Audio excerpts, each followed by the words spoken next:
Muli po ay isang magandang umaga mga kabagis. Sa kasalukuyan po narito tayo sa Quezon. Ngayon pong umaga ng araw ng Huwebes. Ano bang petsa ngayon? 17 yata o 18. Magtatanim po tayo ng nyug mga kabagis. Siguro naman bago tayo mag senior makaka-harvest tayo dito sa ating itatanim. Mga kabagis, meron na po tayong nahukay na 8 butas. Lalagyan na po natin ng binhi ng nyug. Ito po yung ating mga binhi. Yan po yung mga nahulog ng hindi na napulot. Nahulog sila ng hangin. Hindi na napulot, kaya may sibol na. Pero kung tutuusin mga kabagis, ano pa yan, maliit pa yung sibol. Itong isa nga yung sibol niya pumasok pa paroon, kaya hindi pa nakakalabas yung dahon. Tutulungan natin siyang makalabas yung dahon mga kabagis para mabilis siyang tumayo. Marami po namang makukuha ng pantanim kasi maraming nyugan dyan. Ang problema, napakalayo. Kaysa mag-aksaya tayo ng oras papunta doon sa nyugan, pulutin na lang natin yung mga sibol dito sa atin. Yan. Marami po dyan, maraming may sibol dyan. Marami din siyang bunga. Yan may mga tuyo pa. Mahuhulog na yan. Dahil pong bunga mga kabagis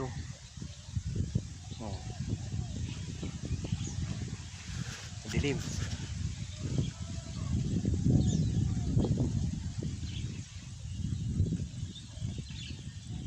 Diyan na po tayo kukuha ng pantanim kaysa kumuha pa tayo sa malayo.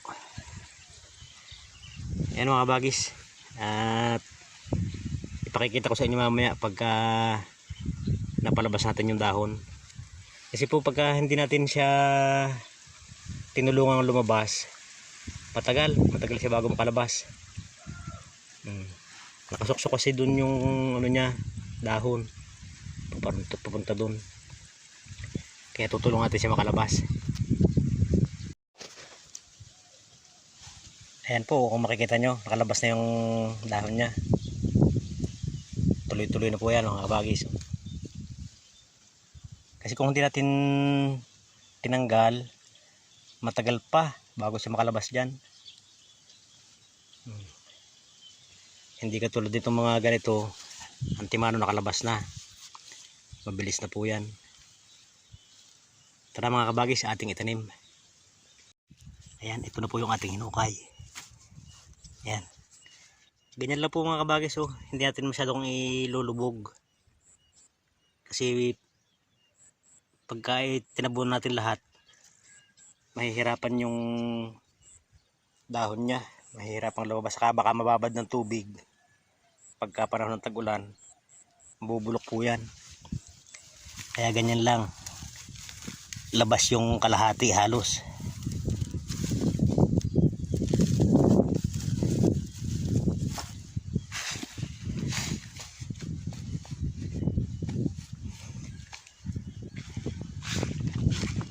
Ito pa.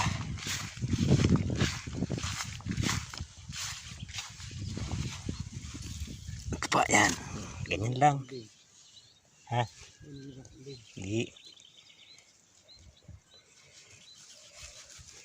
Balak po kasi namin dito lagay yung mga kambing. Pero lalagyan natin ng proteksyon yung ating nyug para hindi makain.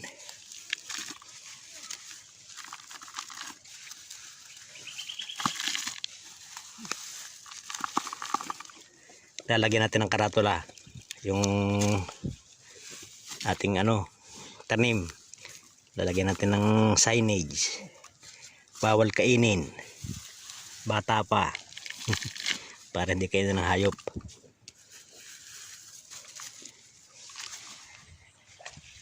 po rito.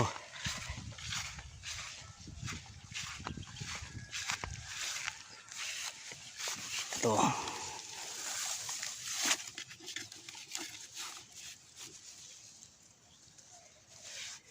Ito po mga kabagis sa loob ng 7 taon. 7 years. May bunga na yan. Kaya aabutin natin yan. Makaka-harvest pa tayo niyan makaka-harvest pa tayo ng bunga niyan bago tayo papagpahingahin ni Lord.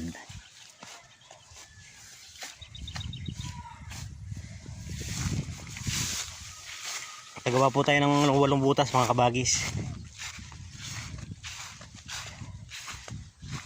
Ilagay na muna natin yung ating mga nakuhang may sibol bago tayo maghukay uli ng panibago.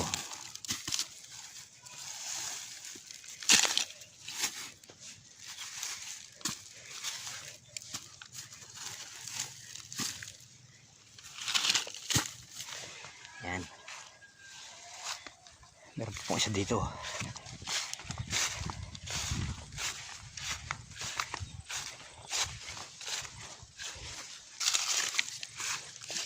Ito.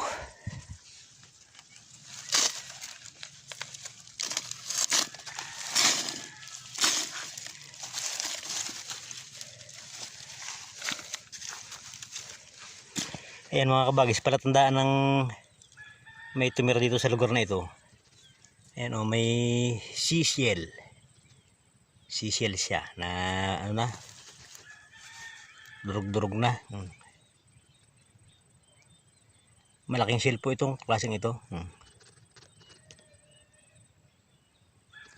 Nagkabasag-basag na dahil sa katagalan na. Yan po yung palatandaan ng may tumira dito.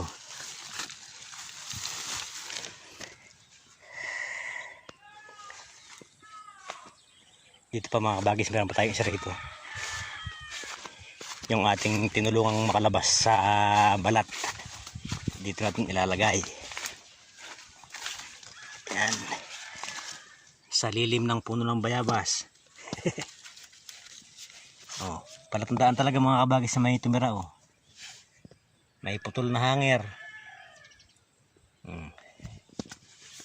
Sana may naiwanang kayamanan dito para makuha natin. Kaso wala, panay mahihirap ang tumira dito mga kabagis. Sabi nga ay mga hampas lupa, katulad ng inyong kabagis. Hampas lupa. Yan. Kaya tayo, dahil tayo hampas lupa, dito tayo magkutkut tayo ng lupa. Taniman natin ang halaman. Para pag nagtagal hindi na tayo hampas lupa. Tabo na tayo ng lupa.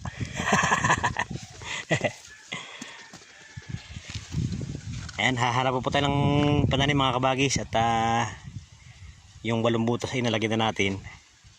Maghuhukay ulit tayo ng panibago. Ito po mga kabagis yung itinanim natin nung 1 taon.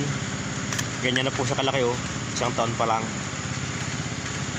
Kaya yung itinanim nating bago, pag naka 1 taon, sigurado ganito rin ang mangyayari doon.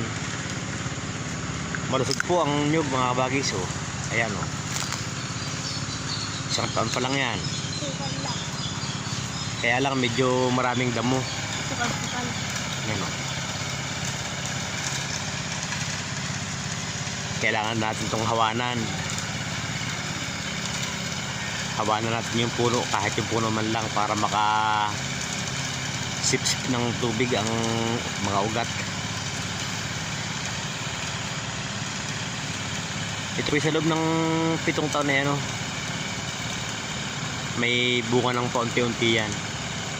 Kaya hindi tayo lugi sa pagtatanim ng nyug. Mabilis.